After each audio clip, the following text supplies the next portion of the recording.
Good day, welcome to Matters of the Soul. My name is Erich Schoeman.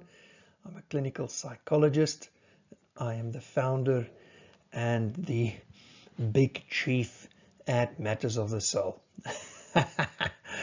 We're going to look at a new series today, and this is program 1 in that series, and this is the causes of depression and bipolar.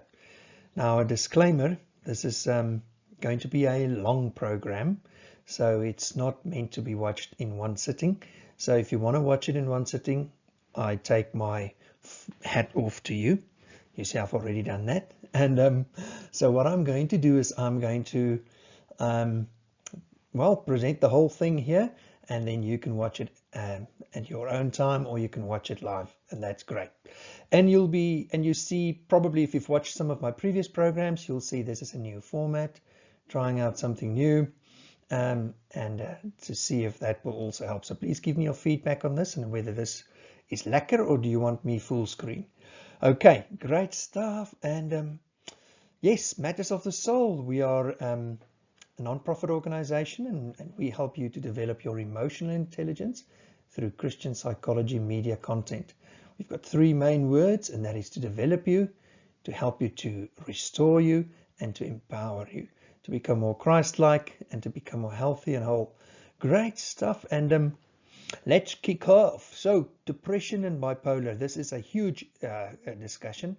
And the question is, okay, we all have some idea of what depression is. You know, some people we know are really not okay, and we can see that they are going through tough times, and some people take medication, and we don't always have all of the answers.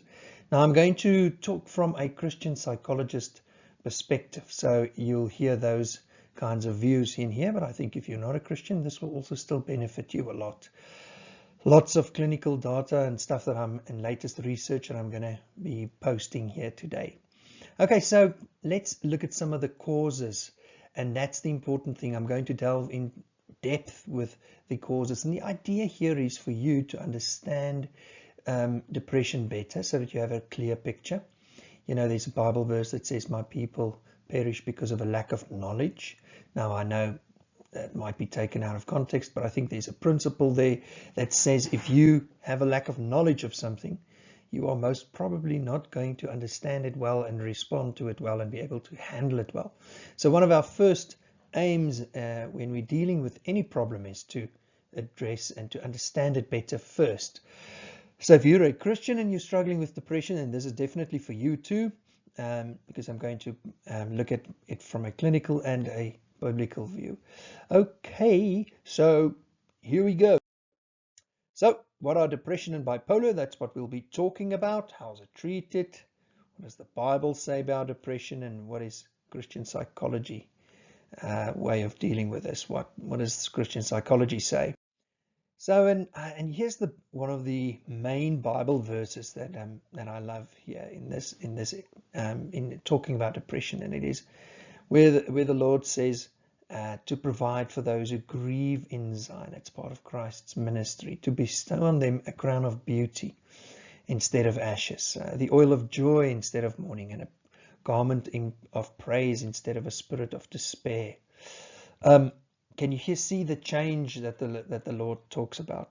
But he's talking about mourning, about ashes, about despair. It sounds quite like depression to me. And you find at other verses as well, where people in the Bible would say, "But my heart is sick, my body is failing, I've lost my appetite, I feel hopeless, I don't see where life is going to go tomorrow.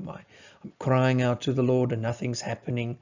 I've been seeking the Lord and I feel so alone." So there's lots of references of people in the Bible being a very honest book and saying how desperate they feel. Even Paul the apostle, the strong apostle, felt at times that he just couldn't go on. The persecutions and resistance was too strong and he felt like he could just die. Jesus felt so anxious, and before his death, it was also incredibly heavy. So the Bible has a lot of references of people with depression. You will also see that there are places where Elijah and Moses call out to the Lord, and they say they feel like they just want to die. They cannot handle this anymore. David feels like he just cannot take this persecution and even his own sin anymore. So you've got lots of references to that in the Bible as well. But here you see a promise, a crown of beauty instead of ashes, and in the oil of joy, garment of praise. So there's hope as well, that there will be a change and that the Lord will bring change to you. Now, something about my own journey. As a clinical psychologist, I also, well, in my life, I've had 3 times where I was really going through depressive episodes, and for different reasons. But I think as I'm going to share some of the things today, I'm going to be referencing my own story. So I've had 3 of those times, and I've had lots of this experience, and I'll share how I've gotten through this. In a second program, that's the follow-up on this program, we'll be looking at practical ways of dealing with depression. So today I won't be delving into how to deal with it. It's just understanding it properly. All right, so here's another scripture that says, the Lord upholds all who fall and lifts up all who are bowed down. Can you hear? We fall, we are bowed down sometimes. But then the hope there that the Lord upholds all of us who fall. And it's also people who fall into sin, that he will help us. And he lifts up all who are bowed down by, and that's not humility, that is bowed down by. It's also humility. If you are bowed down before him, he will lift you up. But it's also when you are crushed under, whether it be sin or whatever it is, that he will lift you up. It's great. It's a wonderful promise of hope that you're not alone in this. And then let's have a look at the next one. So a definition of what depression is. Now, it is a common and a serious medical illness that negatively affects how you feel, the way you think, and how you act. So let's read this. A mental health disorder characterized by persistently depressed mood or loss of interest in activities causing significant impair in daily life. So you can see there that we are talking about a definition of a disorder. So this is not something that is just the general public experiences. So this is on a continuum. This is some of the extreme part of depression. So you'll get this here, and then on the other side you'll get the milder or the lighter side. So on depression you also get extreme from mild, but I think on the whole continuum I'll be looking at what is blues and what will be depression and extreme depression. All right, so this is, like you can see, there's persistent depressed mood, there's a lack of a loss of interest. So I'll go through all of the symptoms as well. It's treatable. That's the good news. It's treatable in a medical view, but it's also treatable from a Christian view. And I'll be sharing at some of the as I'm going through the second program, at some of the Christian treatments and some of the clinical treatments and the overlaps. All right, so it can cause a lot of feelings of sadness and loss of interest and things that you've previously enjoyed, and lots of other problems that you've experienced in your emotions or your physical health at your work, at your home. So let's have a look at some of those. Okay, so what are the symptoms of clinical depression? Depressed for most of the day. Okay, so you see there that it is not just something that you woke up this morning with a little bit of a blues, you've picked up, it's all right. It's most of the day, especially in the mornings. And you may feel tired or have a lack of energy almost every day. So the clinical, in the ICD-10, the International Classification of Disorders, where they discuss depression, they would say that you find a lack of energy even with a little bit of effort. Like if you've done something that didn't even take a lot of effort, you've just washed the dishes, you're exhausted, you're tired, and you can't seem to get yourself to do something. My clients, well, I call them clients, medical fraternity calls it patients, but I'd say clients. They would say to me, Erich, I struggle with just feeling, with thinking, the day is lying ahead of me. It's like a mountain, and that already starts that process of I can't get out of bed, and I don't want to get out of bed. I don't have the physical. It feels like the physical energy. And it's most of the time they have this constant tiredness. And that obviously has negative effects. We'll have a look at that later on as well. And then these deep feelings of being worthless, feeling guilty almost every day, and it's not always so clear as to why they feel worthless. Sometimes they have clear reasons, some failures that they've had, some sins, some areas where they've maybe lacked or they did not achieve what they wanted to achieve, so they didn't succeed. There was genuine failure. Sometimes it's a perceived failure. It's something that they see as a failure, but other people won't necessarily view it that way. So it might be both, and we'll see that as we get to the thinking as well, how people, what role thinking plays in depression. And then that hopelessness about the future, a pessimism. Now I'm not saying it's so simple, but there's a pessimism with that it's a heavy. My one professor described it as a thick, wet, heavy blanket that is a black blanket that sometimes gets over you, and it's cold and heavy and wet, and it pulls you down. So it's really a tough experience to go through this. Let's look at some more. Difficulty focusing, so we see concentration there, remembering details, making decisions. It's like they have this brain fog. They would say, oh, I don't know. I just read that. I can't remember it. I have a difficulty remembering short-term.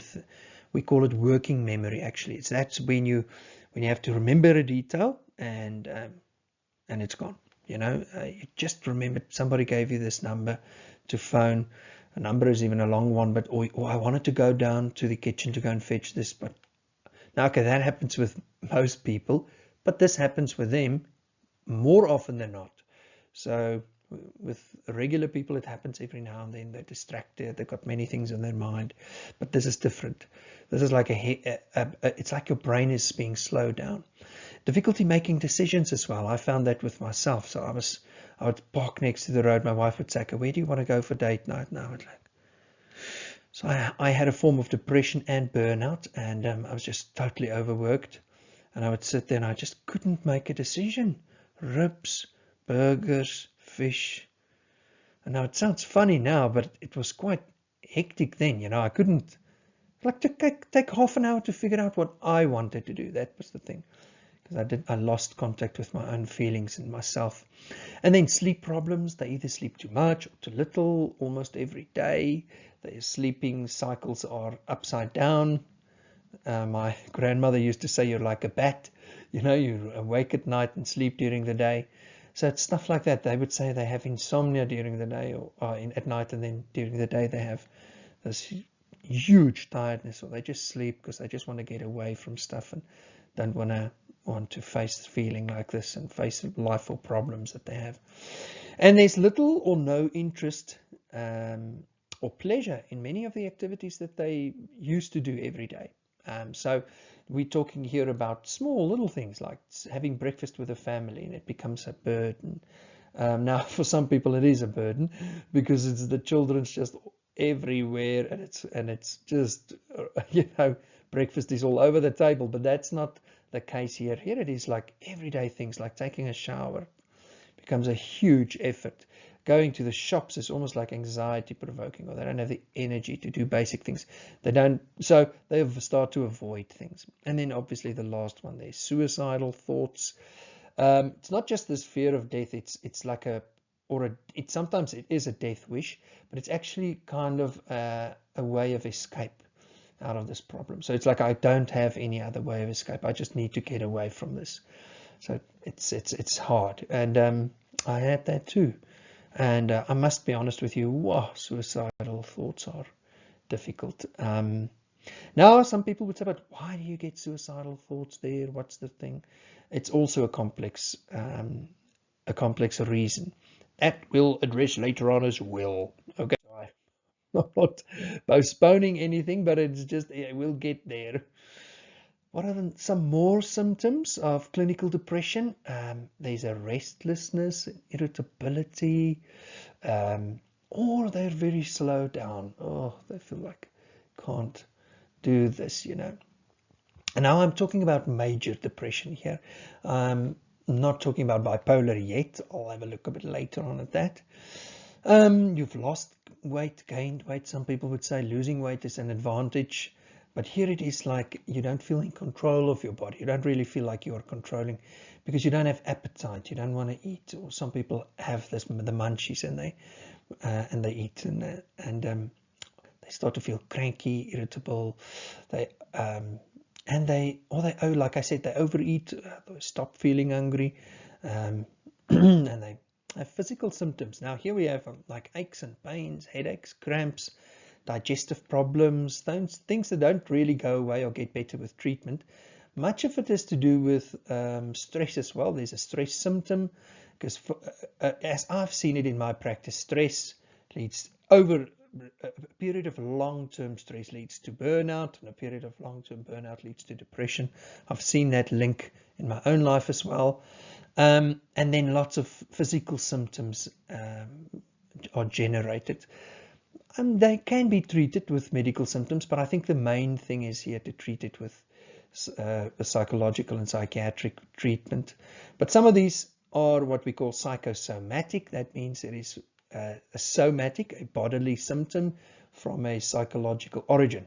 So it doesn't mean that it is necessarily a real psychological or physical symptom from a physical origin, like an illness, a digestive illness or whatever. It comes from a psychological origin. But because your body and your mind is like so linked, if you were to walk in a public space and suddenly you realize, but you put your underwear on the outside of your clothes, you won't do that, but suddenly what will happen to your cheeks? They'll go red instantly. Why? Because your brain tells your heart to pump blood to your face because you feel embarrassed. So it's a very quick split-second reaction. Now imagine you have these constant feelings of sadness and emptiness, and they are quite severe, and they last. Your body will react, isn't it? So these symptoms are common, but not everyone with depression will have the same symptoms. So it varies from person to person, and how severe they are also vary. Often they happen, and how long they can last. And some medical conditions can mimic some of these symptoms of depression, like thyroidism or thyroid problems, or a brain tumor, even vitamin deficiencies. So it's important for a doctor to rule out those general medical causes. And I think that's what the doctors are trained for, and they'll do that quite well. And your symptoms may also happen in patterns. This is important because depression sometimes comes in seasons or patterns, but they used to call it seasonal affective disorder. But I've seen patterns with people. Some people have similar patterns when they have depressive episodes, so they tend to see the symptoms coming already, especially if it's their second episode or so. And it's not uncommon to have physical symptoms. So some others might be joint pains, back pain, digestive problems, like I said. Sorry, oops, daisies. Let me go back to another one. What am I doing now? All right, so let's have a look at another kind of way to describe depression. It's said in another way. Depression is a bodily, thinking, emotional, and relational response to something that is wrong within your world. So you can see all the facets of depression there. And it's a response to something is wrong in your world, and you are responding to it, whether it be your internal world or your external world. So you are responding in all of these ways to say something's not okay. Now, this does not exclude that this has a biological origin. We'll go and have a look at the biological origin as well. So it might be, but this, I've seen it as a response. It is your symptoms are saying something. They are communicating that I'm not okay. I'm responding to something somewhere is obviously wrong. So it's quite simple. Okay, what are the statistics? This is quite interesting.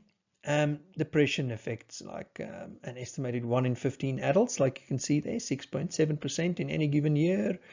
And 1 in 6 people will experience depression at some point in their life. That's quite a striking one, and then depression can occur at any time. But on average, it first appears during the late to mid-20s. And I think that is very important to note because it is the late teens, to mid-20s. It starts early quite. And some people start at childhood already. But I remember my depressive episodes, depression already started in my high school years. So from 16 onwards, I started to experience depression. And then women are more likely than men to experience depression. And I mean, like, way more likely, but so like 1/3 of women will experience a major depressive episode in their lives, but men are then generally, when they do experience depression, it's usually quite severe, and it can even be dangerous. The mortality rate, meaning the rate at which people are dying from depression, is actually quite high. So compared to other illnesses.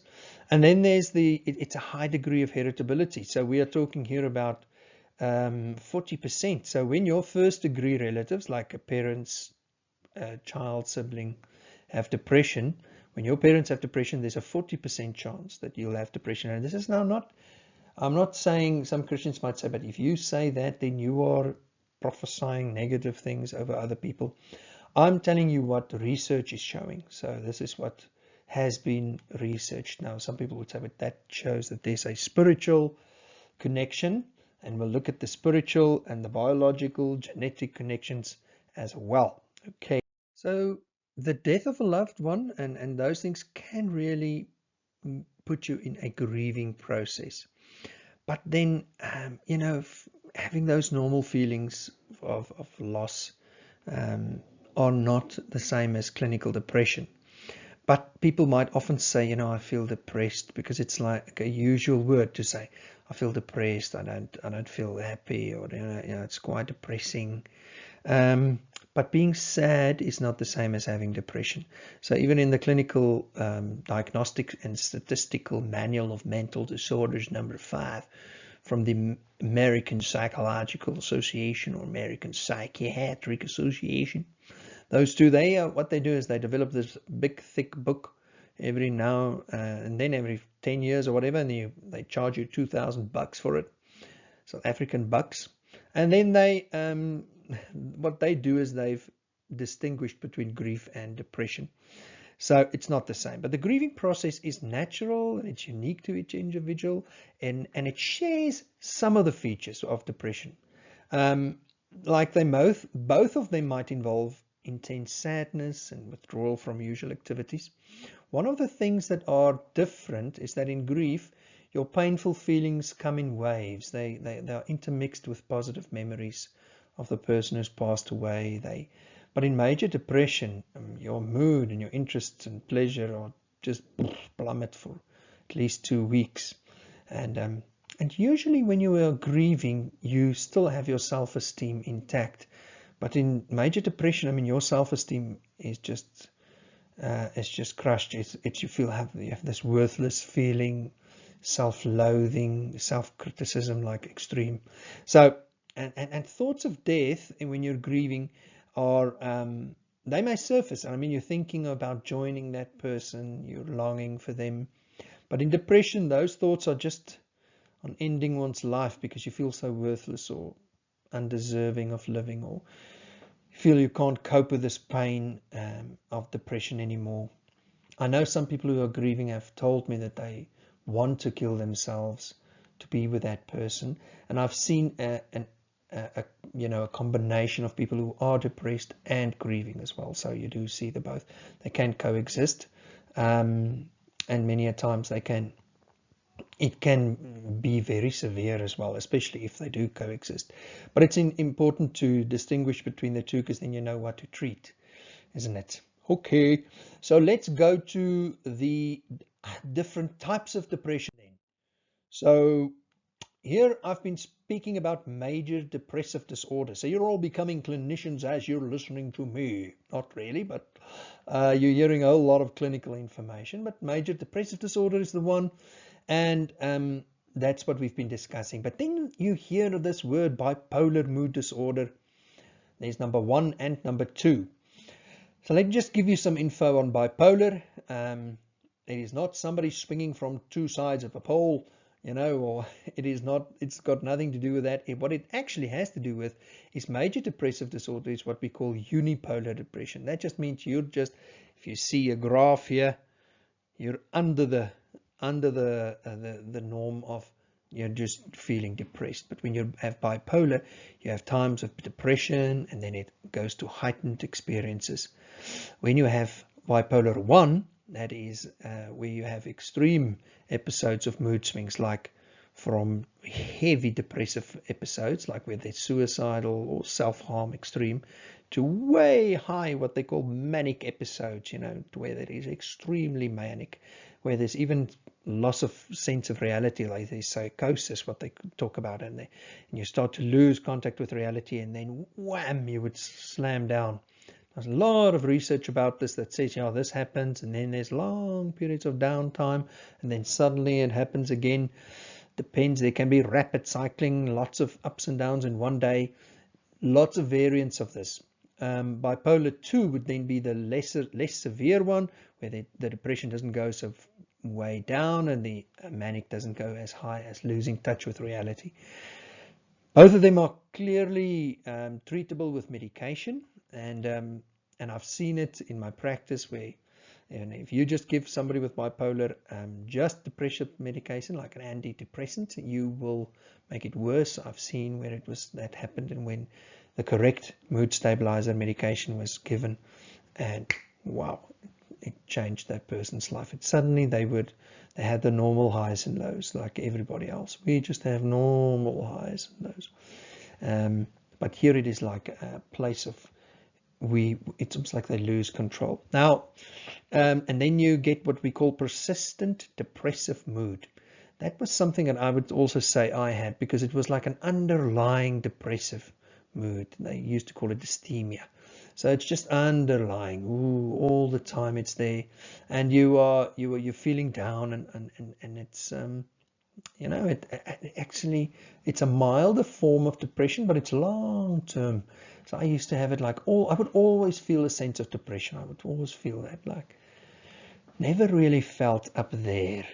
Other people would function up here, but then I would always function down here. I wasn't stuck down way at the bottom, but I was always just under the line of where you would say the middle ground is. So that and that is also treatable. It's also a form of depression. Then some other types that you might be familiar with: postnatal depression. We had that in our family. It's just after the birth of a child. That it's not the baby blues where you get day 3 and you're down for a couple of days. This is like, it's almost like an attack. It hits you very hard, and it's like you feel totally incapable of dealing with this child. You feel anxious, you feel so distressed, and it's like you don't know what to do, and you're so tired and you're overwhelmed, and it's almost like as if your coping skills have just collapsed.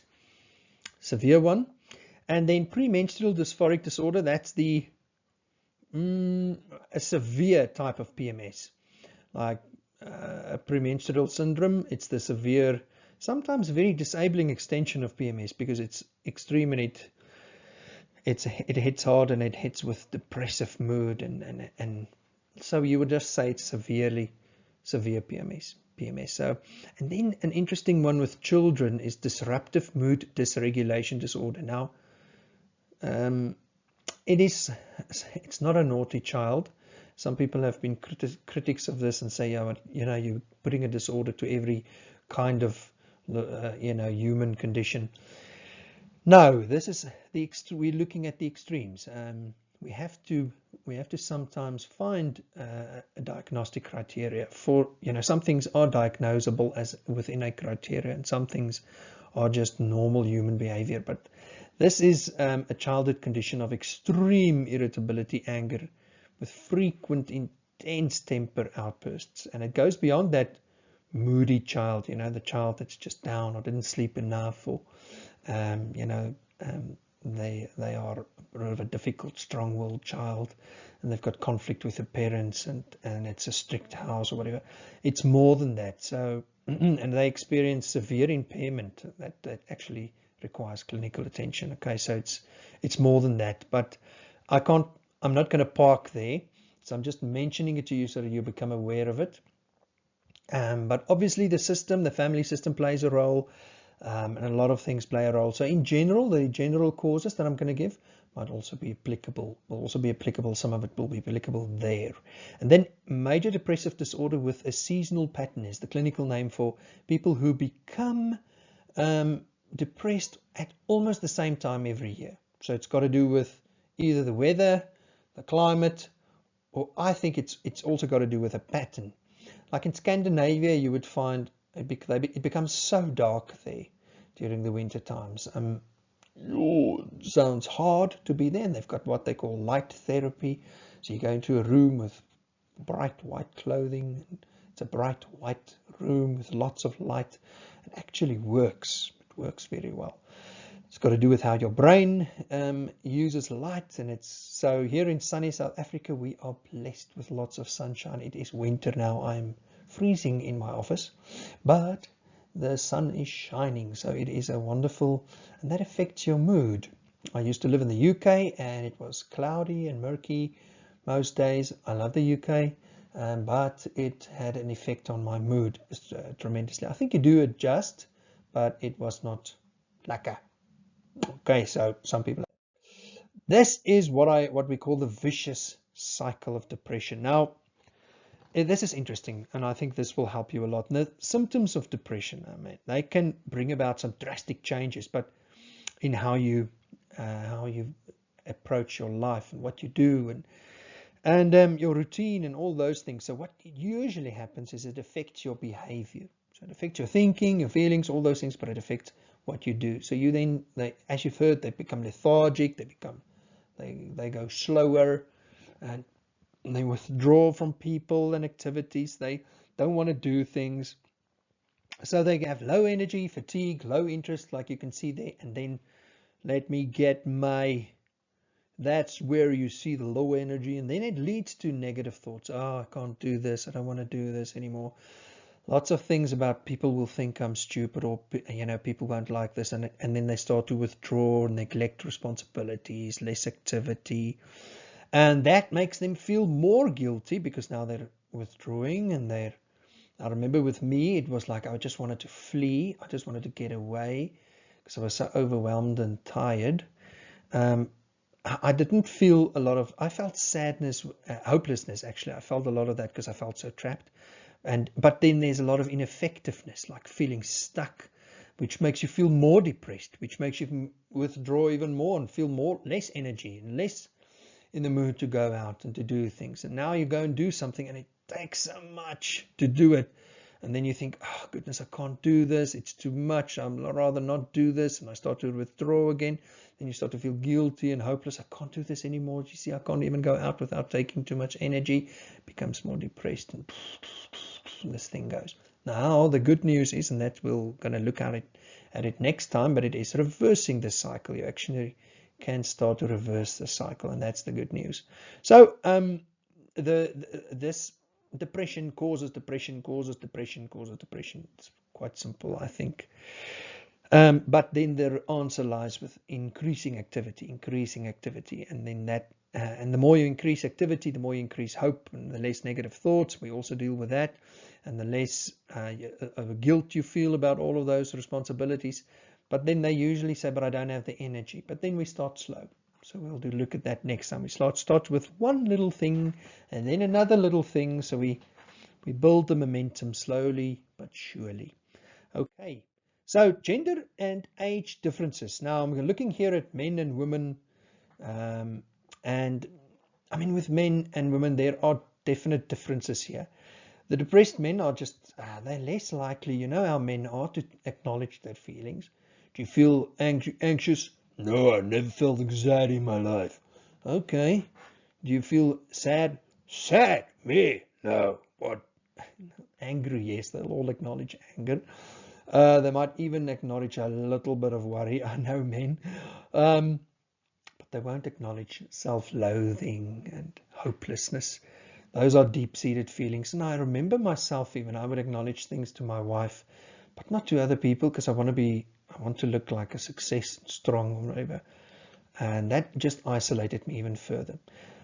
What men would do is they would complain that they are tired, or they will feel irritable, or they didn't sleep well, or they don't want to do stuff anymore. They'll just spend time in front of the TV, don't want to work. Or they go to work and they just, I don't know, they work slower. They stop doing hobbies. They stop going out with the family and with men. And so stuff like that. They neglect doing the gardening, washing the car, whatever. Start to neglect themselves as well, their own hygiene, sleep longer. So men will do those things. But they can also experience more anger, aggression, have these outbursts, even some reckless behavior. And I've seen all of that with myself. Substance abuse. Now, I'm not a substance kind of guy, but I did other things so to make me feel better, you know. But women have then a different picture usually. They are more likely to experience symptoms like lots of feelings of guilt, or they sleep a lot, and they start to overeat, they gain weight.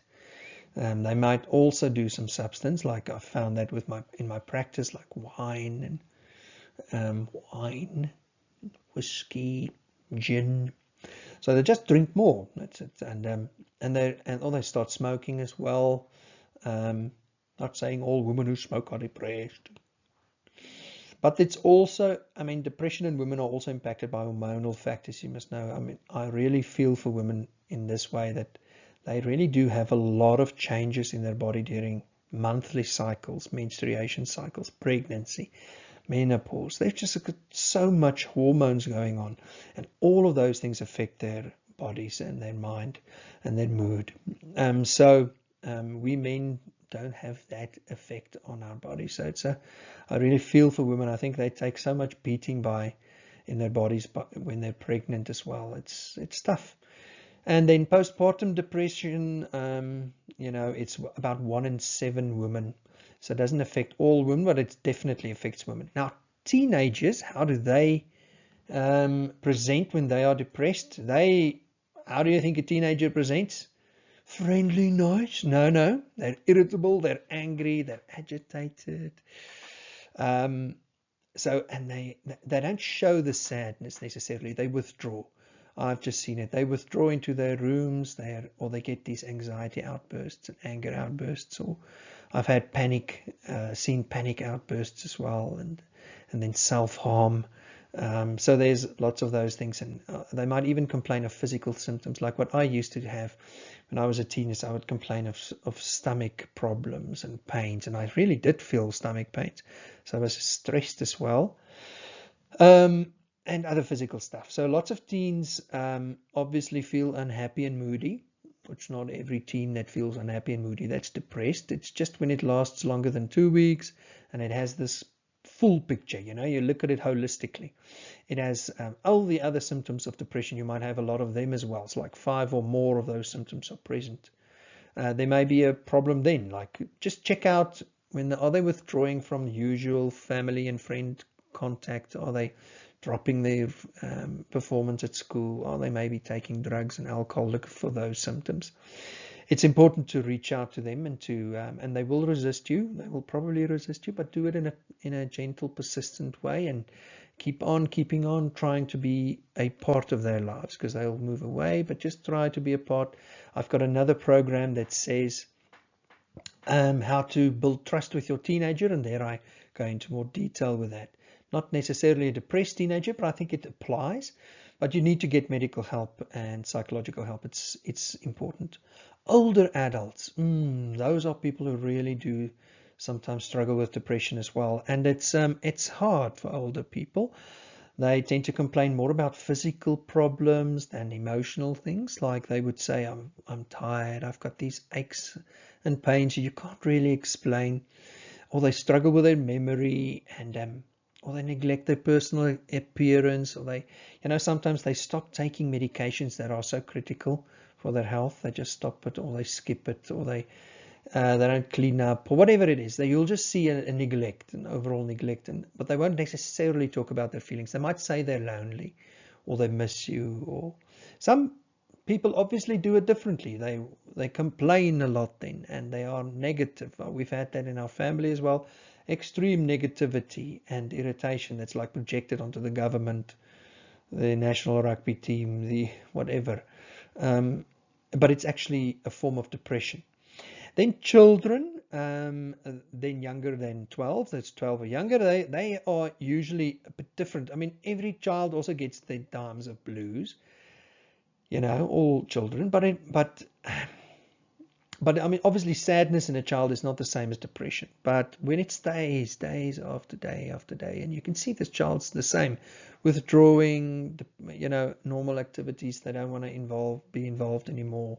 They've lost interest in friends, like schoolwork goes down, family life. Those things are all problems. You just look for the severity again and for how long it is going on. And it's more than usual. You know your child very well, and you can see this is not how they usually are.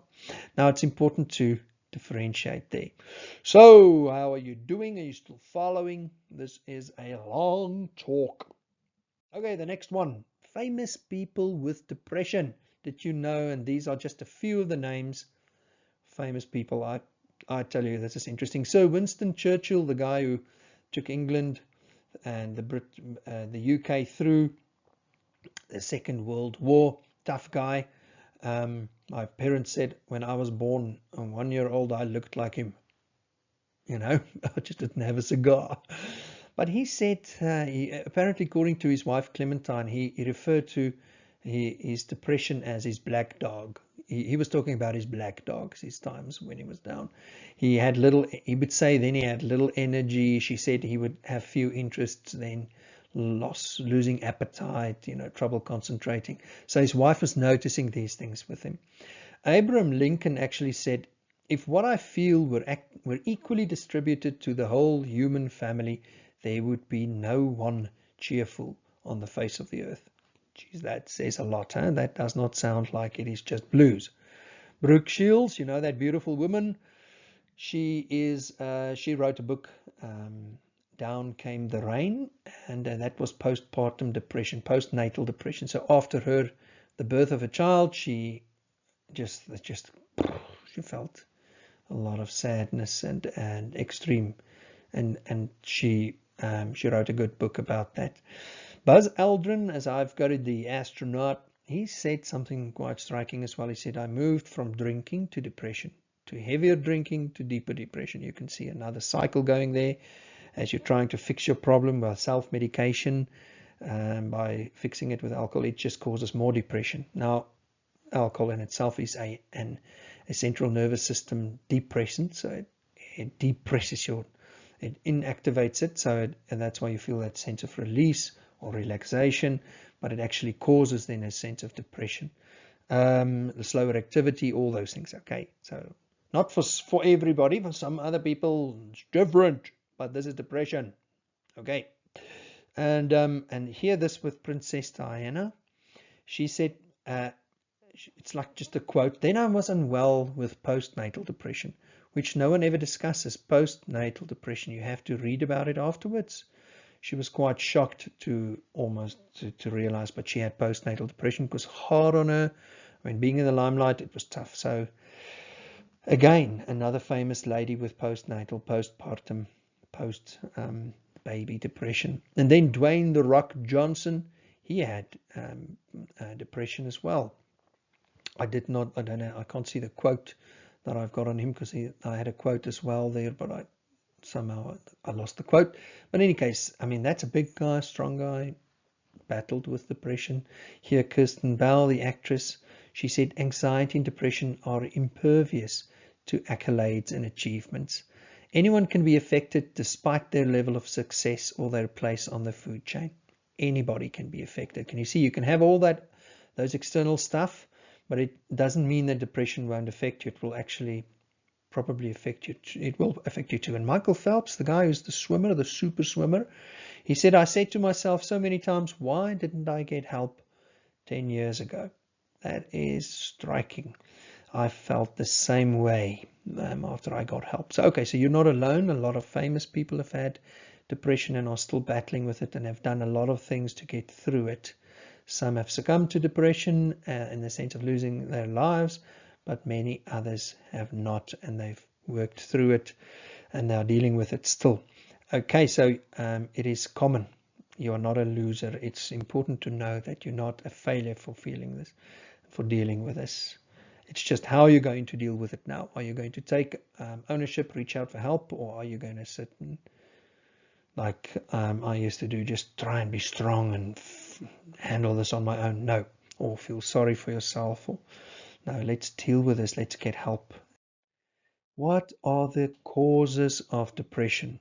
Okay, so here we have a whole host of causes, and I'm going to go into depth with this. This is like the second section of the talk.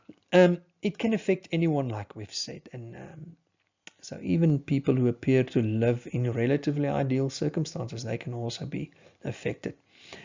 But it's important for you to know what causes your depression, because then it will help you to treat it. So it's 50% of the success is in really diagnosing the cause very well. But it is not obviously a simple cause, otherwise it would have been a simple solution. Depression is complex, and I think it is an intertwining, complex mixture of a whole host of variables and areas of your life that all mix together, some more than others, that affect your depression. Sometimes it's a single thing that you can just change, but sometimes it's much more complex. But it's important for you to understand that. And like, for instance, if it's as simple as a dead-end job, I mean, you get a new job, wham, changed, you know.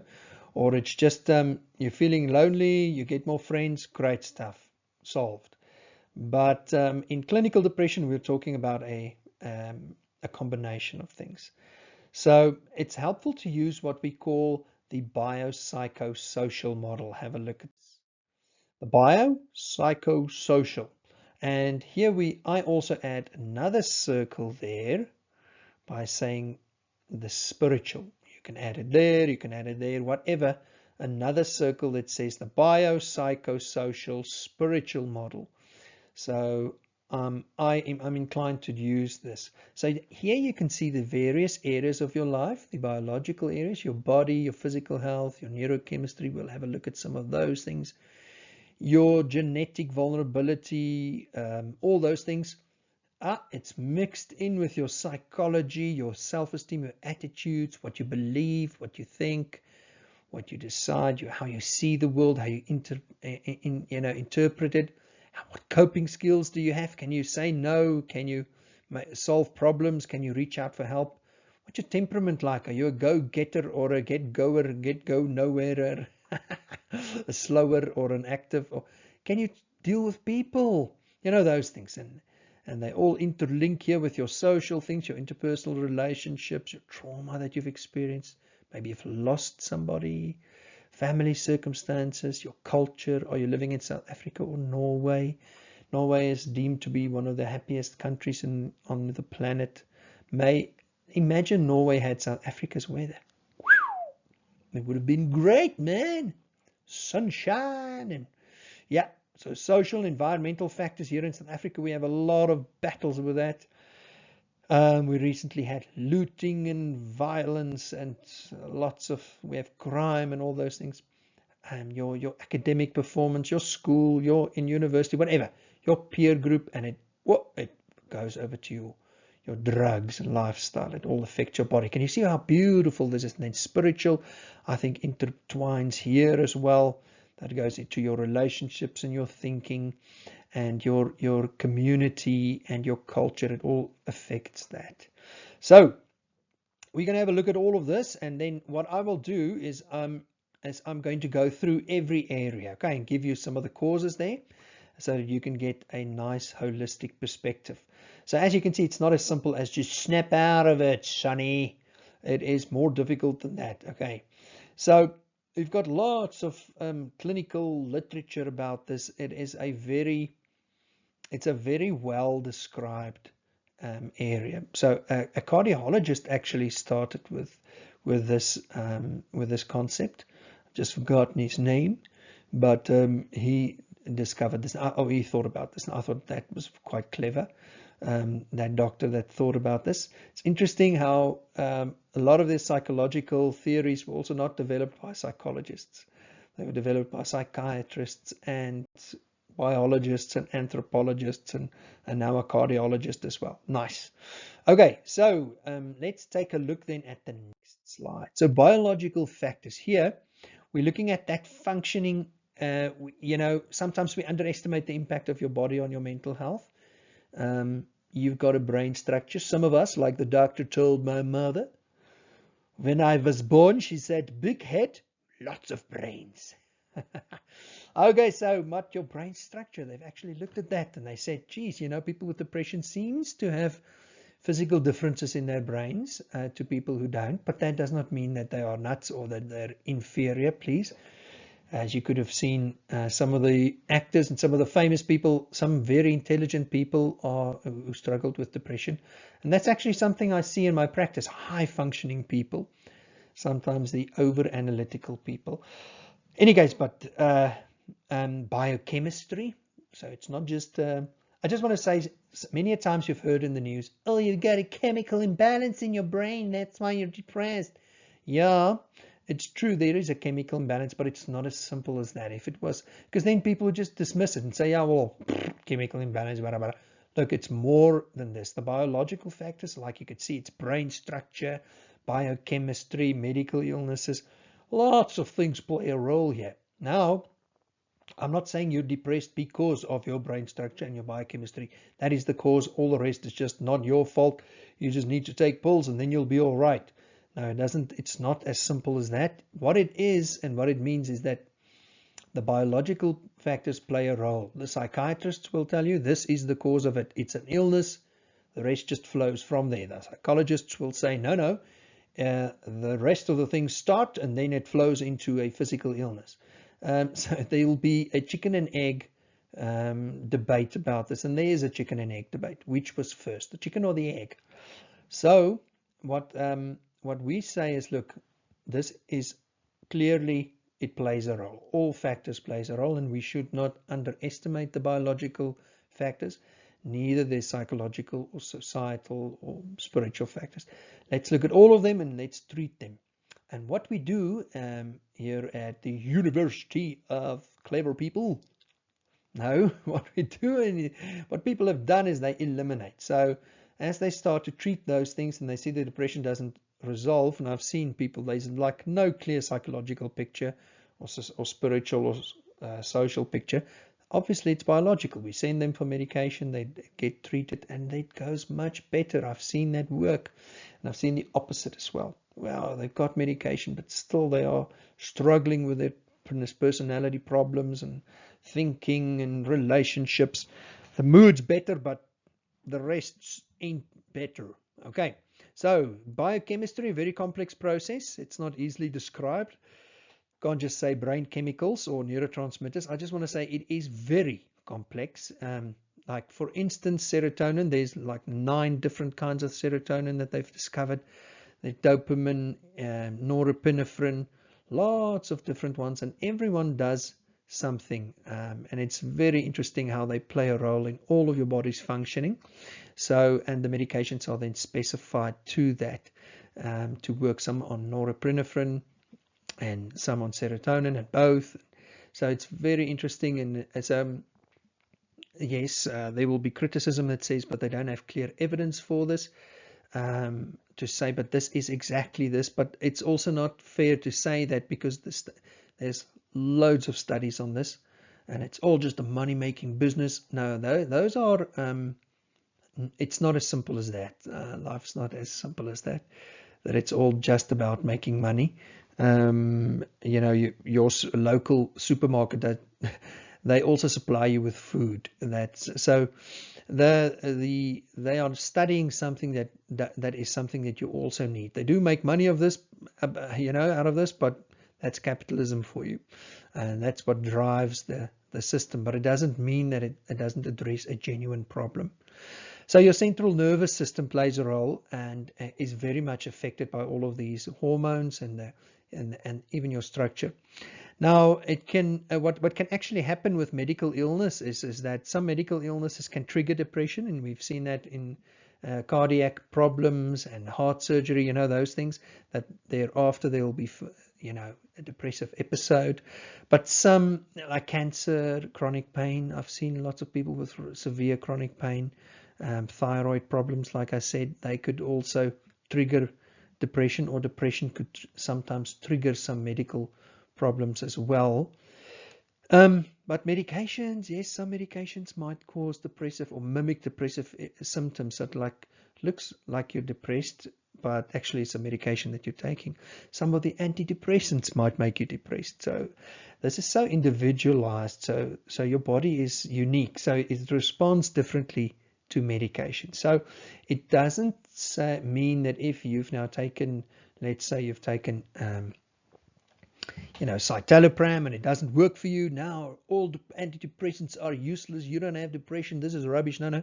Sometimes it takes a while to find the cocktail that works for your body. So some people, it's a difficult process to go through that, to take medications that doesn't work, and it's hard, and some people have even taken their lives during that process, and I've heard that as well. But it doesn't mean that antidepressants will now make you depressed. This is the exception rather than the rule. And then some other medications, like there's lots of them, corticosteroids for inflammatory diseases like rheumatoid arthritis, benzodiazepines, the ones that make you relax from anxiety, the beta blockers for high blood pressure, heart disease, tremors, or hormonal medications like birth control meds, and even some stimulants like things for IBS or used to treat ADHD. Some of those might also cause symptoms of depression, but it's an individual response. There's even antiviral drugs. So even stuff for acne. Isotretinoin. I don't know how to pronounce that. In any case, but meds can also cause you illness. That's why you need professional help to help you discern the symptoms. Okay, so biological factors, important. Some genetics as well. Some people are more genetically predisposed because it runs in families. You've seen it, like my aunt, and then that uncle, and then that opa, and that's the grandfather, and then his father or his mother, and so you see it actually goes down, and this cousin and that one. So you see genetics going and playing a role. And I've seen it in a family, and they've taken an SSRI, selective serotonin reuptake inhibitor. It's a kind of medication for antidepressants, and each of them that took this SSRI, boom, the depression lifted, all of them, and they didn't even take high doses. So it was interesting to see the effect of that. So I'm not just saying take meds, pump yourself full of pills. I'm not saying that. I'm just saying it might be in your family, because if you've got depression in your family, like if one identical twin has depression, the other one has a 70% chance of having that illness sometime in their lives. Now, what they do is they've done studies where they have the twins in the same home, and then they've actually seen depressed twins who never even met each other, but they also have both of the same symptoms, the same kind of. So then you obviously see, but it's not the family system, it is something else. That's how they discern whether it is the body or the family or the parenting styles or whatever, or the circumstances. So some biological factors, are also due to substance abuse. So some people abuse drugs and alcohol and those things. So 30% of people with substance abuse will have major depressive clinical depression. Even if those drugs make you feel better temporarily, they will aggravate the depression. So in the long term. So be careful. Substance abuse can also cause this and also make it worse. Okay, and then hormones. I've spoken about hormones. Okay, psychological factors. Now we've looked at biological, now psychological, then social, then spiritual. Okay, psychological factors. That's now what goes on in your mind. Okay, so it all obviously influences depression. I'm a psychologist, a clinical psychologist, so I've got lots of stuff to say about psychological factors, and I can't say everything here, but I'm going to mention a few things. So it's patterns of thinking, and there we'll spend some time in a little bit later. And then there's deficit in coping skills, meaning how do you cope with life? Do you have an ability to solve a problem, to organize a solution, to set up some, to reach out for help, to stand up for yourself, to deal with conflict, to build relationships, coping skills. Judgment problems, that means if you don't really have clear a judgment of a situation to see whether you can trust these people or not, and how you're going to build relationships with this. Is this a safe situation or not? Just some people have underdeveloped judgment as to certain situations, and maybe some more impulsivity as well. Impaired emotional intelligence. There we say it's the ability to perceive, understand, and express emotions. Some people just struggle with that. Some men more as well. And sometimes depressed people tend to exhibit that. They struggle with emotions and talking about it. And so it might cause depression. All of these things flow and work together.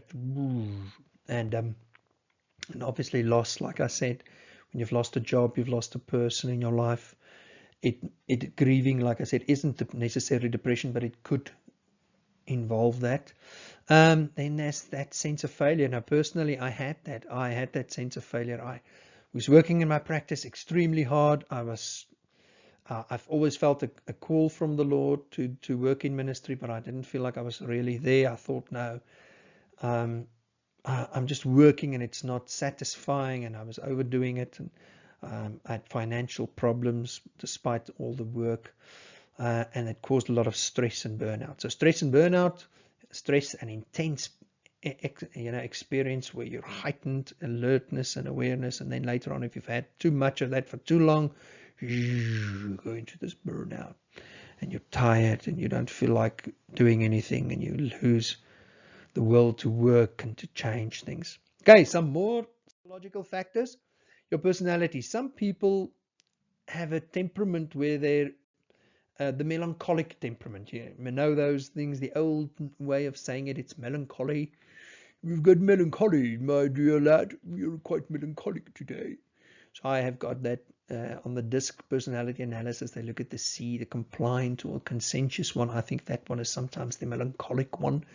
Overanalyzes things. They're more perceptive to what can go wrong than what can go right. They tend to be a bit more pessimistic, and it just seems like they're experiencing depression. Doesn't mean they are, but they are more likely to, especially if they get stuck with a whole lot of these factors. And then I've seen ineffective assertiveness, coping skills of assertiveness and boundaries to be quite intense, especially if there's abuse, and we'll look at that a bit later as well. So do you say yes when you want to actually say no? So that's assertiveness, or allowing others to control or manipulate you and not really knowing how to deal with that. And then learned helplessness. So we'll look at self and worldview a bit later. Learned helplessness, that's also something that's interesting. It is when you've actually learned that you can't really control your situation, you're stuck, and you've learned that you are helpless in your situation. Whatever you're going to try to resolve it is not going to help. Or people have helped you so much that you've learned that you can't do it on your own. You need other people to depend on. And you get to a place where there's no way out. And that just, can you feel the depressive being stuck there? And it's quite tough. Okay, the next one. This is unhelpful thinking style. So I've spoken about a lot of things here today, and now we're looking at your thinking. This is a big one. This thinking style involves filtering, filtering in and out. So it means it's like a tunnel vision kind of it. So you're just looking at the bad parts of a situation, not really the best, and you're ignoring all the positive parts of a picture and just looking at the bad parts. Like my children would say, "Oh, it was a terrible day," and we would ask them, what made this day so terrible? And then they would say, "No, during this one break, this one child said this to them." And then we ask about the rest of the day. No, they had a party in the class. They had a nice time there. They had a nice time. But then what they do is this, boom, it was this mental filtering. They filtered out all the positive stuff, just focused on this negative aspect, and it just made them feel extremely upset about the day. But as we then looked and said, okay, that incident was unpleasant, but that was nice, that was nice, that was nice. And they start to feel more relieved. Okay, and then personalization. That means when you are taking things very personally. So it is, it's blaming yourself for everything, you know. It's almost like blaming yourself. Oh, I did this so much. You like blame yourself for too much. You feel guilty too quickly. Everything that goes wrong or could go wrong is your fault. So you might even be partly responsible or not even responsible at all. But then what you're saying is you are taking 100% responsibility for the occurrence of stuff that happens outside your life, and you're just taking all the responsibility for it. And I think that causes a lot of heaviness on you. It's all your fault. No, it isn't all your fault. I used to do that because you're trying to actually gain control by blaming yourself to say, oh, if it's all my fault, I can do something about it. But what it does is it causes this heavy guilt on you and this feeling of failure. Jumping to conclusions. What's that? That means you're jumping to a conclusion.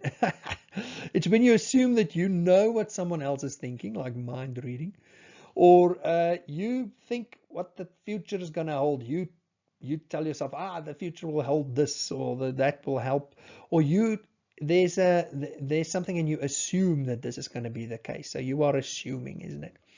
You're assuming what the future might hold. You're assuming what people might think and what they are probably thinking about me now. They're probably thinking negative things about me, or that I went to this interview, but you're jumping to a conclusion. I'm not going to get it because of this and this and that. So it's like you're trying to protect yourself against that failure, instead of just saying, this is what I've done. This is the reality of what I've done. This was the good. This was the bad. This is the probable, most likely outcome, but I'm also not exactly sure. So I will see when I get there. Okay, and then catastrophizing. I like that word. It means you are making a catastrophe. You're blowing things out of proportion. In the Afrikaans, we would say, "Je maak 'n berg van 'n molshoop." That means you are making a mountain out of a molehill. So that's what the culture used to say, and it's just viewing this situation as terribly bad, awful, horrible, suck. It's a terrible situation. So what you're doing is you're taking this the work stress or this deadline that you've got, and you're saying it is horrible, or your own weight gain. I'm as fat as a hippo. No, you're not as fat as a hippo. Um, you know, I'm ugly because you've got this one pimple. You're seeing it as horrible, or it's something that is smaller than what it actually is. Doesn't mean, and this is now important because some people belittle other people's thinking by saying, yeah, well, you're just blowing it out of proportion. Because you're saying I've been nasty to you and I've not. You're just so sensitive. And that doesn't mean that everything you're seeing as negative is now blown out of proportion. And this is important. With all of the unhelpful thinking, it's so easy now to blame yourself again and say, why am I doing mental filtering and personalization? I'm such a fool. I'm so stupid. Look at me again, catastrophizing. So I understand that. When you feel depressed and you feel a lack of energy, it's just easier to sometimes expect the negative. And this does not mean that everything you're feeling is like out of bounds or unrealistic. So that's why what we do is we actually check your thinking. We just go through our thinking and just to to think about our thinking, so that we can just check, is this thinking really realistic? Am I doing one of these things? I've seen people who are and they're bullies actually, and they would say to other people, "Nah, you're doing this. You're just taking things out of proportion here. And nah, man, it's not that bad. Just cheer up. It's not that bad." Now, I don't want to just give you that simple answer to say it's not that bad. Just cheer up. Sometimes it isn't that bad, but that's not the way that we are going to approach you. To say just snap out of it. We're saying. This needs to what we call a disputation process, or a process of talking about your thinking and questioning your thinking, and that's an in-depth process as well. So this is not to belittle you. All or nothing thinking means everything or nothing. So something is all in the extremes. They also call it black and white thinking or dichotomous thinking. It's only one extreme or the other. You're either right, you're wrong, it's light or darkness, bad, good or bad. Now sometimes it is light or darkness, and in the army and in the accounting world and in the law world, there is black and white, meaning something is either this or that. It's an either or. So it's not both and more. But many a times what we find with depression is that they would say, yes, when you hear the way that it is framed, that there's no in-betweens, there's no gray area. So it's like either I am bad or I'm good. It's not this and that. It's not a combination. So that's why we're giving you the biopsychosocial-spiritual model actually breaks this all or nothing thinking to say, but it's everything actually, or bits, pieces. So when you're looking at an all or nothing thinking with yourself, it's like, am I fat or beautiful? It's like, no, I'm beautiful, but I want to lose 5 kilograms or whatever. So it doesn't mean that I'm ugly when I've got some weight to lose. Or am I stupid or clever? No, I did well. I want to do better. It doesn't mean that I'm stupid. I'm good enough, essentially. So it also takes some things, but some things are good and bad. Some things are like the word of the Lord. There are some things that are clear cut. This is sin, this isn't sin. And some things have exceptions, like divorce has exceptions. There are exceptions to the rule. So lots of other exceptions where it's difficult for people who fall into all or nothing. Things become either or. So it's either I live or I die, or it's difficult to say I'm going to live with some element of depression or whatever. Okay, it's a mouthful, huh? Are you still here? And then another one is what they call shooting and musting, or I just say shoots and musts. And what that says is that's the rule-based person. That was me. Freud would have said the overactive superego. Your conscience is harsh on you, and this is the major sergeant major in your mind that says they put unreasonable demands and pressure on you, and or you put them on yourself and others. It's like statements like I should not get drunk, or I should not scream and I shouldn't be so depressed. I should be more thankful. I must not do this. What it does is it actually puts unrealistic expectations on you, and what we call a paradoxical situation. It causes you to do the exact opposite. So you actually then do what you said you shouldn't do. It's like this rule-based, rigid, fear rule, dictator in your mind, So it's not the best way to deal with yourself. Then overgeneralization, you know what that is. That's when people, they take one instant and they impose it on the whole situation, or something in the past happened and now it's going to happen again all the time. They overgeneralize, or they take this one person, men hurt them, so all men are bad. Or woman, his wife cheated on him, so he's never going to get married again. Stuff like that. So, and what you do there is you always, or everyone, or I never, what that does is it limits your life, and it creates this fear, and it creates me, and I'm not going to go into that situation, and it just takes the flexibility out of living. It makes it more difficult to live. And now you're afraid of all men or all women, or all black people are thieves, or all white people are racists, or all Russians are criminals, all this, all that, all judgmental tags that's applied to people, and that creates this distance and this distrust or whatever. So it makes you more stressed.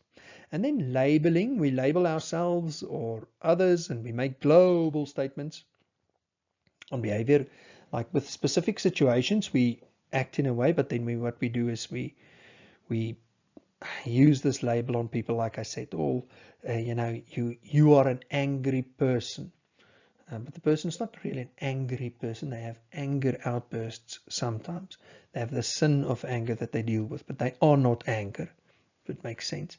Or you make, I'm stupid, I'm not this, I'm that, yeah. And then emotional reasoning, and I think this is one that I've dealt with a lot. My feelings show me what is true. Because I feel something, that's why it is true. I don't really feel so in love with this person, or I feel anxious about this test, therefore it means that I am going to fail. Or I don't feel like doing this thing, but it's actually, or I don't feel the Lord is close to me, therefore he isn't. I don't feel his presence. So its feelings become the way that you judge. It's the base of reasoning. So if you feel like something bad's going to happen, doesn't mean that it's going to happen. I'm not talking about prophecy and spiritual prophecy, Christian prophecy. That's something different, or discerning a situation, whatever. But it's many a times the feelings are, I don't feel like you love me, but it's actually not what's going on. There's the fact that you feel that is not bad. It doesn't mean that your feelings aren't indications of what's going on. They are definitely.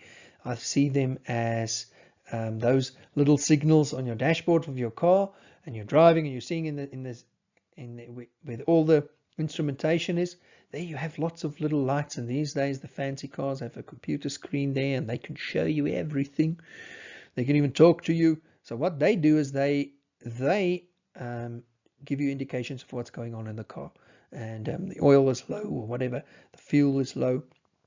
Your feelings are like that too, but if you take your feelings for facts, because I feel afraid of this, that means I cannot do it, or because, like your feelings actually lead you, that is when you're going to get into trouble there. And then there's that magnification or minimization. Now that means you magnify positive attributes of other people and your own positive attributes. You minimize. Ek is 'n worm, I'm a worm, you are so great. Can you see that in the Bible? The 10 spies come back from the promised land, the 12 spies, 2 of them says, hey, the Lord can help us here. Those guys are big, but the Lord's bigger. What they do, those 10 spies, they say, oh, no, these guys are bigger than us. We're like worms, and these guys are so great, and they forget about the Lord. So what they do is they minimize themselves in the Lord, and they maximize, they magnify this problem.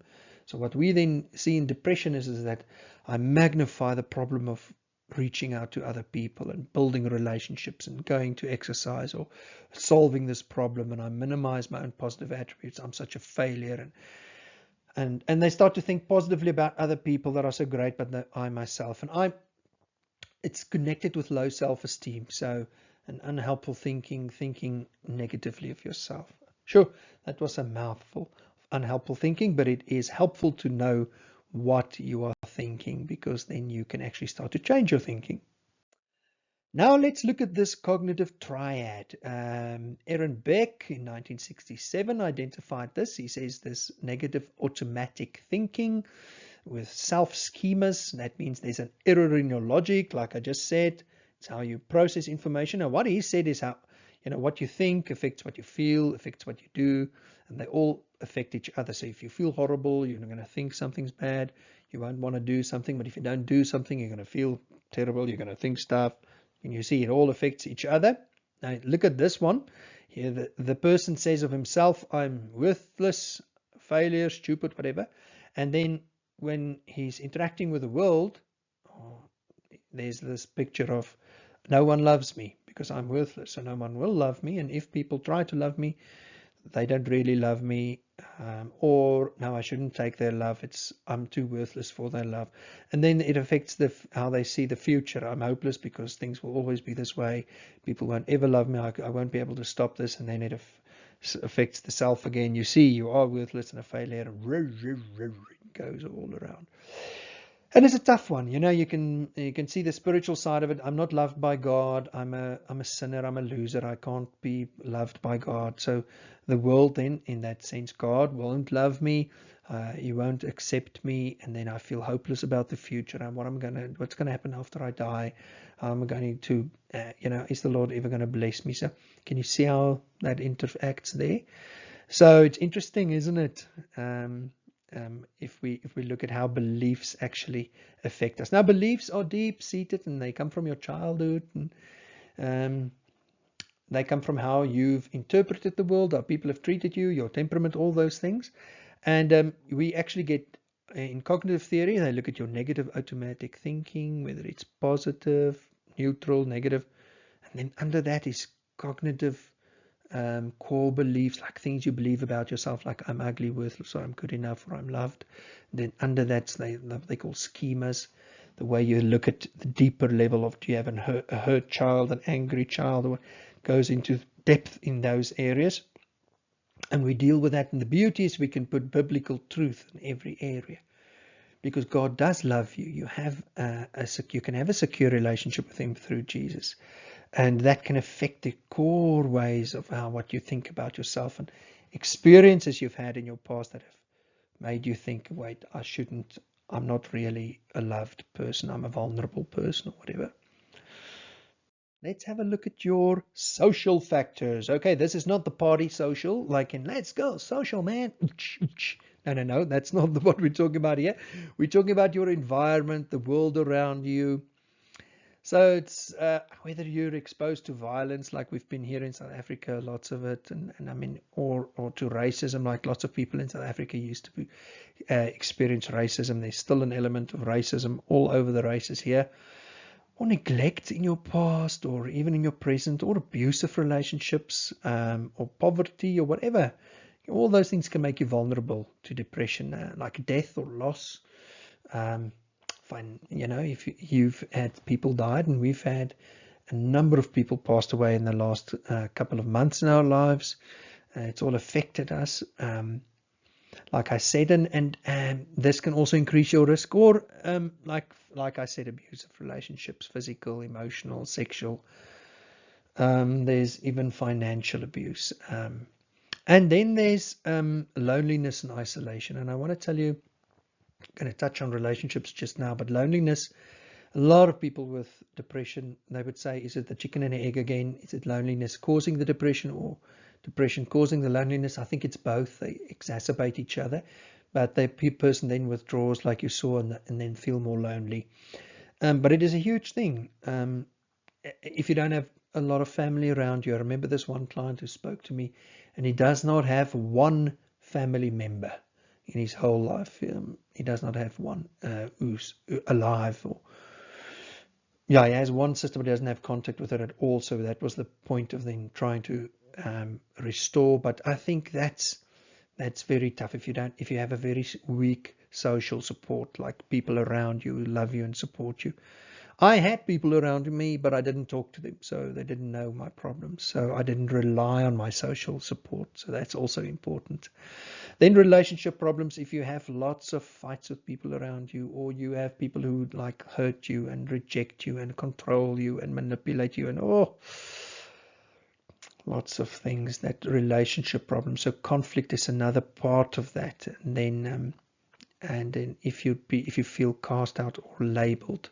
Some people even have churches in their church, and they're labeled because they're struggling with depression, or they're fixed, just pray more, but we'll look at that a bit later as well.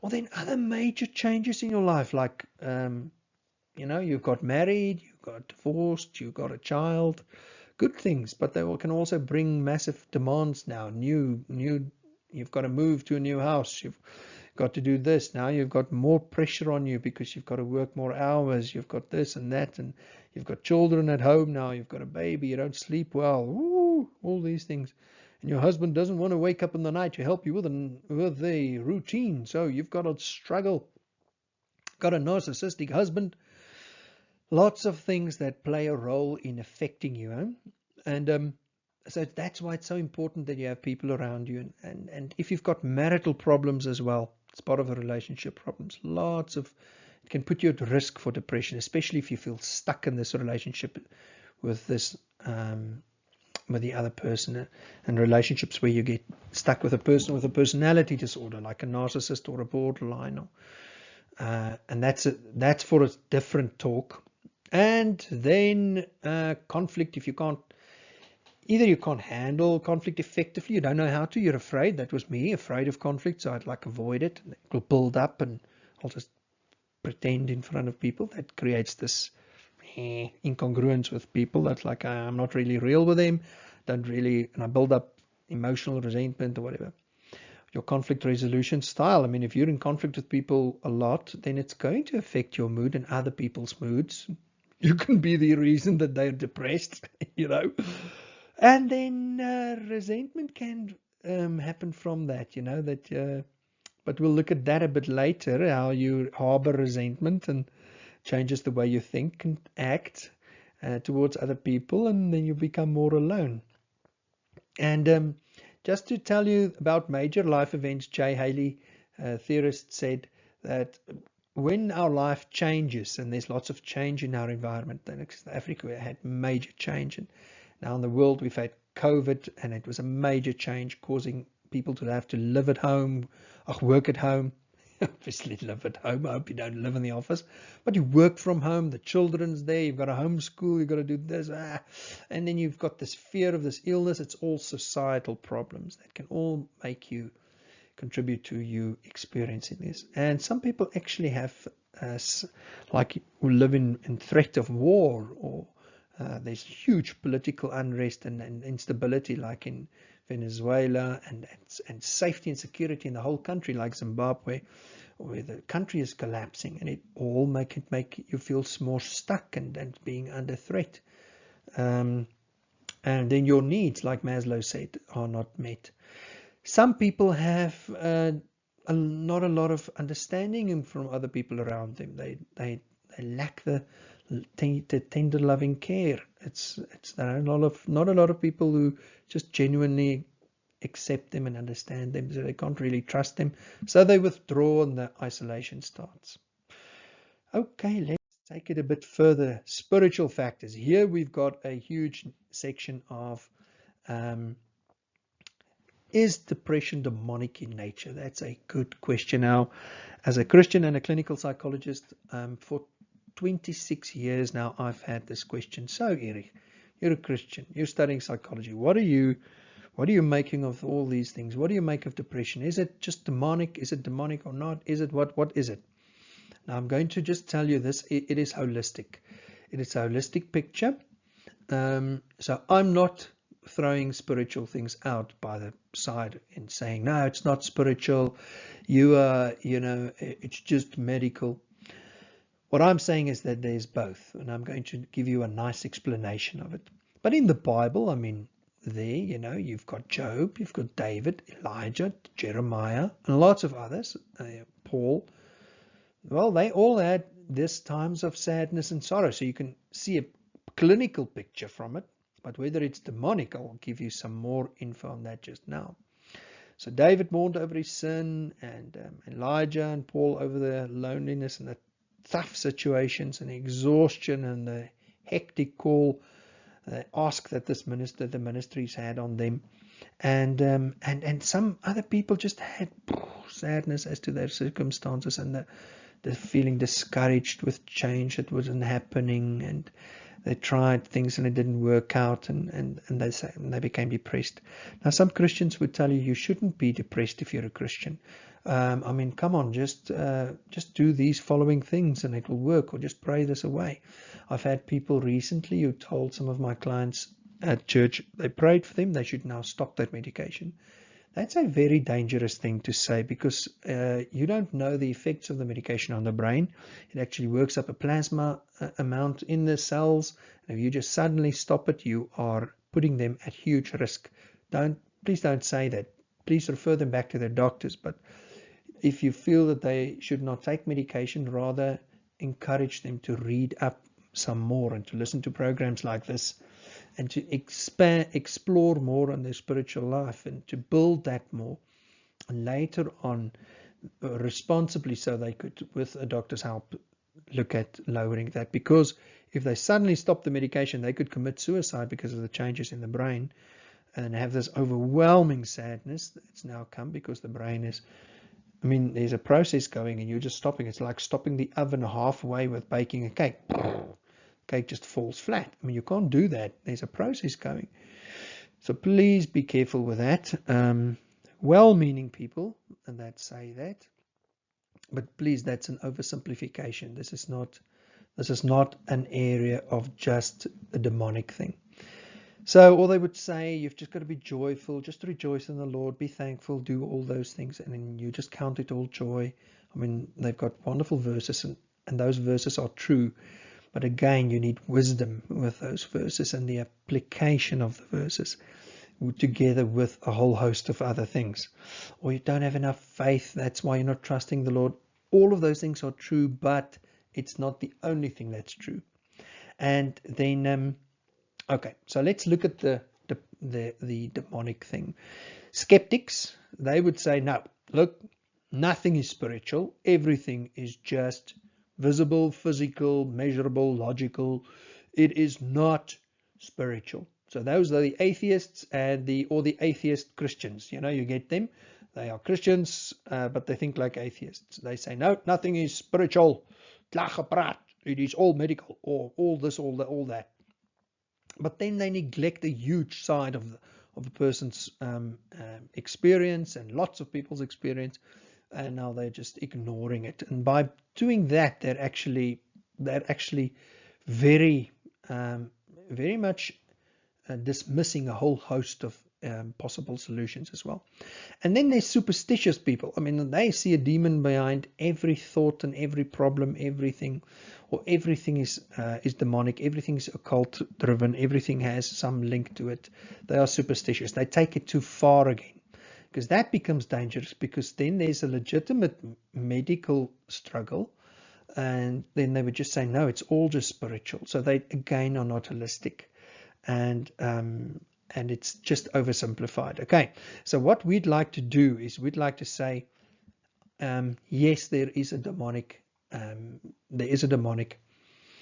aspect to some people's depression, not all people's depression.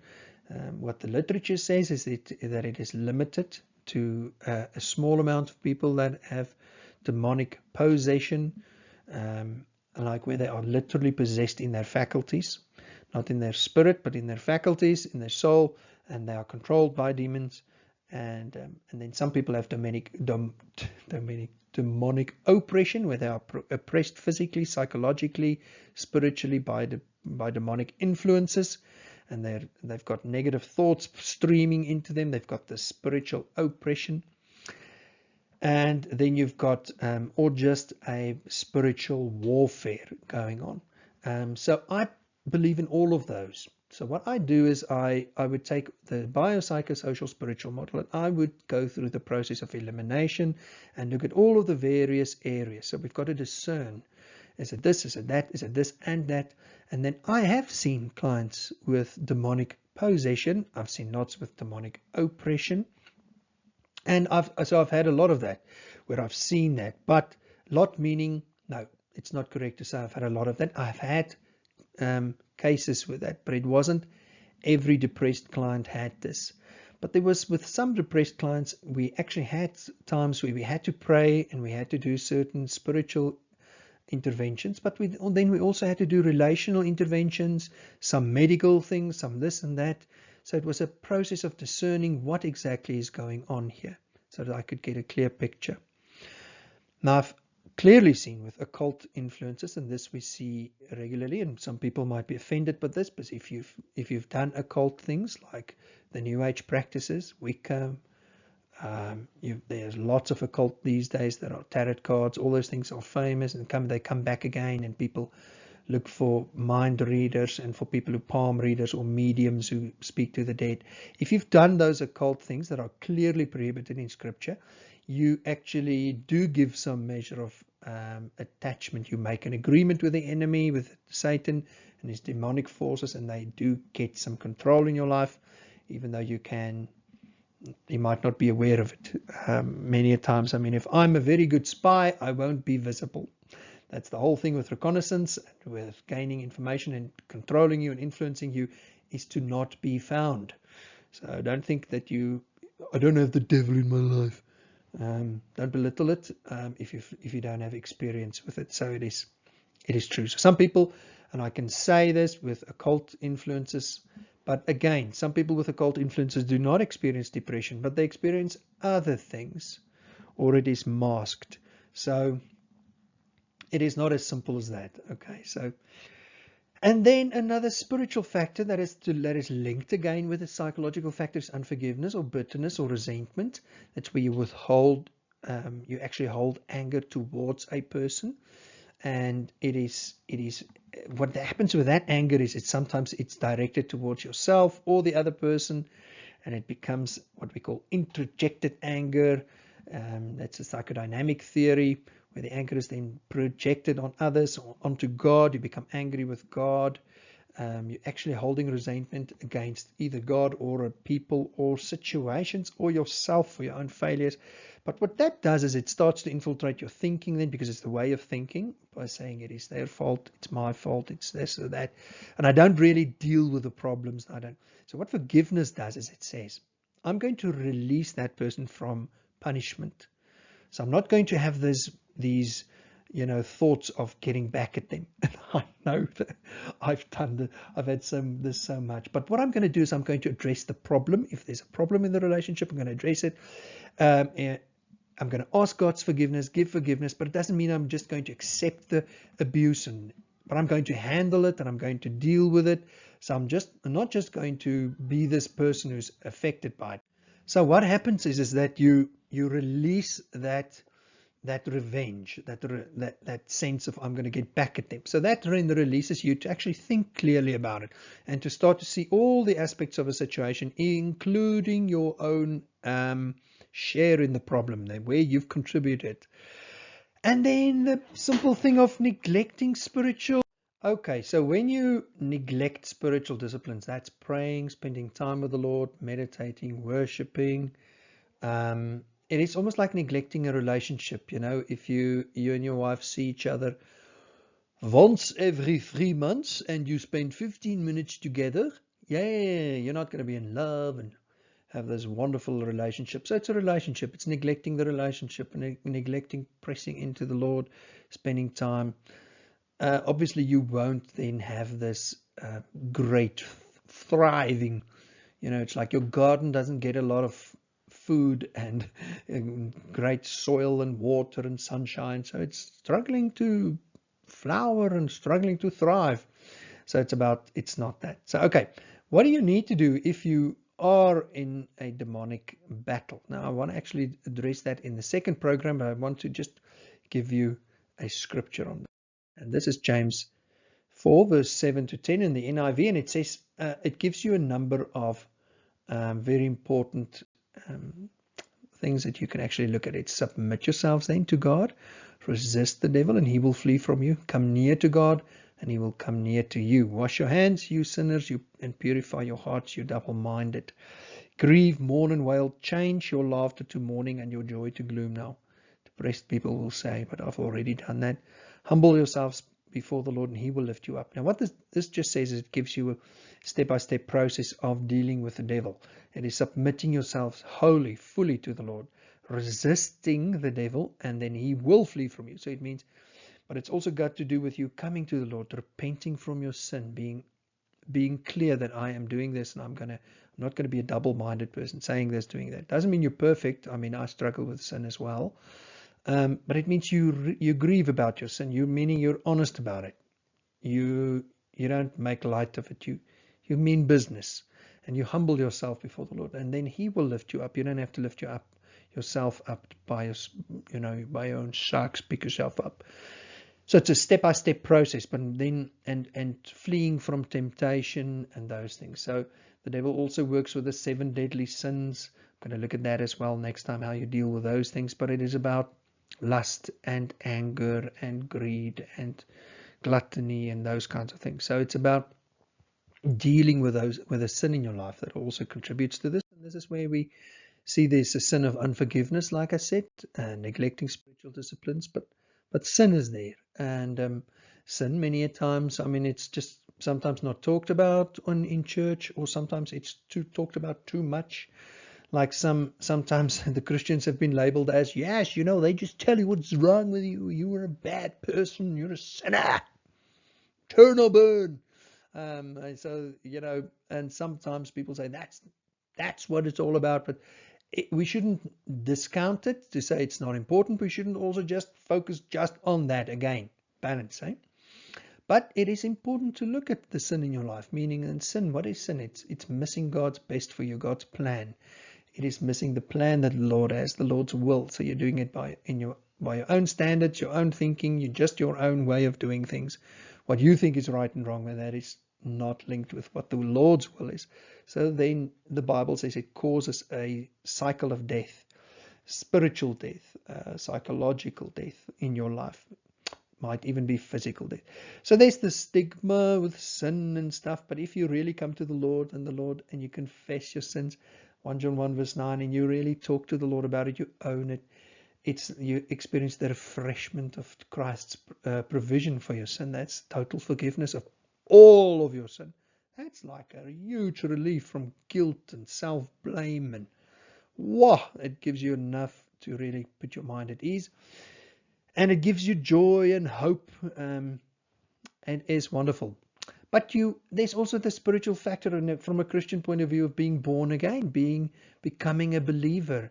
1 John 1 verse 12, like those who have accepted Christ and those who believe in Him have the right to become children of God. So they experience this indwelling of the Holy Spirit. It makes you a new person. If you don't have that, there's going to be a huge gap in your life. Now you might fill it with other stuff like your ambition, your relationships, your own kind of spirituality that's very widespread these days, that people put with, and they have a Jesus with jeans on. They have their own kind of spirituality. They take the Bible and Buddhism thoughts and some Hinduism and some Tao and Zen and whatever, and then they all mix it together. It's their own form of religion. But that's not what I'm talking about. I'm talking about biblical religion, being born again. And then as a Christian, some Christians struggle with this. They don't really understand God's truth. What is it? Why do I feel the sense of condemnation? That's why people run away from Christianity, because they say, you just tell me that I'm wrong, and you're judgmental, and you're saying all these bad things. Meantime, the Lord is trying to get rid of sin in your life, but to lift condemnation from you, that you don't actually feel condemned about sin, even though you've sinned. You're not being rejected by the Lord. You're accepted. You're loved. And then as a new person in Christ, you actually have a new identity. You're given this clean slate before the Father. You become His son and daughter. You become a child of God. Lots of things that they just don't, they lack in that. So then they fixate on past sins. They don't really know the full theology of redemption, that they've been redeemed, they've been forgiven, they've been washed by the blood of the Lamb. Lots of things. So if you don't really know God's truth, you can't fight the spiritual battle with the shield of faith and the sword of the Spirit. You can't really. It's the truth versus a lie. So the lies of you are a sinner, you are bad, you've done these things, it takes over. And that was like my battle. I didn't really know the full extent of what forgiveness and the grace of God in Christ meant, that I'm righteous in Christ, and that Christ is my righteousness. I'm not righteous in myself. He is my righteousness, and He maintains my righteousness before the Father, not my own good works. It's relieved me a lot. And then, I've done this excessive self-examination, like really looking at your own faults or your mistakes, or like Martin Luther trying to be perfect. It'll kill you. So trying to be this perfect, holy person, whereas you actually, as a Christian, you actually rejoice in Christ's holiness and His perfection, and the Father's finished work in Christ. That's where you rejoice, not in your own perfection. Yes, He wants you to come to Him and to live for Him, and He says, be perfect as my Father is perfect, be holy as my Father is holy. But that's in love, seeking Him to be, to live like He's lived. But perfect, are you going to be perfect on your own, struggling, getting sin out of your life fully? I don't know. No, I don't. The progressive sanctification is, as I understand it from the Word, it is viewing Christ. It is the rejoicing in Christ, and then as you behold Him, become more like Him, and your identity in Him is, He has already given you holiness and sanctification. It's in 1 John 4. He's perfected you forever. Those that are sanctified. You are sanctified in Christ. You can't sanctify yourself. 1 Corinthians 1:30. But you can come to Christ and allow the Holy Spirit to change the way you think, because otherwise you become excessively self-focused. You just view all your mistakes and faults. Now, I'm not saying ignore your faults and mistakes. I'm saying bring them to the Lord and let Him show you the righteousness of God his righteousness and that he's given you. And then you rejoice in that, and then you follow him. Yes, you choose to follow and to obey. It doesn't mean you're not, but your obedience doesn't equate to your righteousness. Then doubts, because we have doubts as to God's goodness, God's character, God's love. Lots of stuff. We experience hardship and loss, and then we start to doubt the Lord, and we have questions that we develop. Where's God in this COVID thing? Why does God allow babies to be aborted? Why does God allow people to rape a woman? Why does God allow this? So lots of questions on the sovereignty or goodness of God, and suffering can lead you to experience spiritual depression and spiritual questions. It can exacerbate depression because now you don't trust God anymore, or you don't go to church anymore, you don't read your Bible, or you don't worship because you feel angry at God because you've had lots of losses or disappointments in people, or pastors who's had affairs and broken your trust. So now you don't trust God anymore because people have hurt you, stuff like that. We can just lose hope by lots and lots of hardship. And where is God in my hardship? And I don't belittle any of these things. I've had them myself. But I tell you that there are real, genuinely good answers. Apologetics in Christianity really goes to great lengths to really look at this and to answer these questions. And there are good answers to this. And what I've come to know is that God is good, and that he loves me, and that he's displayed his love for me at the cross. So it's important, if you have spiritual, theological questions, why would God send his son to die on a cross? Those questions, get answers, sort them out so that you can alleviate, so you can build your trust in the Lord, so that the truth can become a real strength to you. The idea as well for you as a spiritual person is not to be the spiritual giant, because it's actually, I've recognized my weaknesses, my perfectionism. It's all in the relationship with the Lord, the unconditional love that he has for me. Doesn't mean that I can now sin and just continue to do whatever I want because he's forgiven me. No. But it means I've got this place of acceptance and freedom. It's wonderful. Now, depression screams to you. Nobody's listening. Just a bit of encouragement that God says, talk to me. Psalm 34 says, the righteous cry out, the Lord hears them, and he delivers them from all their troubles. But sometimes he doesn't do that instantly. Sometimes he does that through a process, because you're actually surrendering and resting in him. For me, some of my deliverance have taken years. So sometimes it's instantaneously. The Lord is close to the brokenhearted. He saves those who are crushed in spirit. Can you hear? Close. And also crushed in spirit for their sins. So it's somebody who's in relationship to the Lord. Can you hear? It's not like you crying out, God, somebody's stolen my Ferrari, or whatever. It's belittling it, but it is a genuine relationship. Can you hear? This is in relationship. It's like a child crying out to his father, but then the Lord says he's close there. If you're broken about your sin, broken about stuff, you realize that you're not the big chief, you're not the Superman soul. You're the super person. No, he comes to you. If you're crushed in spirit through people's rejection or the world or your own sin, it's also about talking about your own sin there, that he knows, or with oppression or bad things happening, the Lord will help you. He says that. And then another one, depression says, God has forgotten me. I felt like this. And he says, I will never forget you. Hear these beautiful words in Isaiah 49. Can a mother forget the baby at her breast and have no compassion on the child she has born?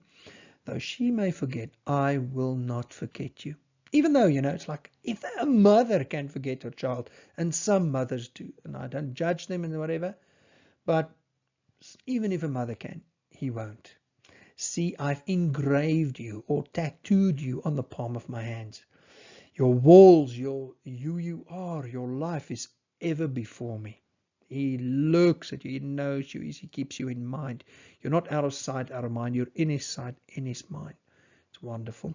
So I've spoken a lot today. It's been a nice long program. Hope you've enjoyed it. I hope it's given you a clearer picture. It's obviously not all encompassing.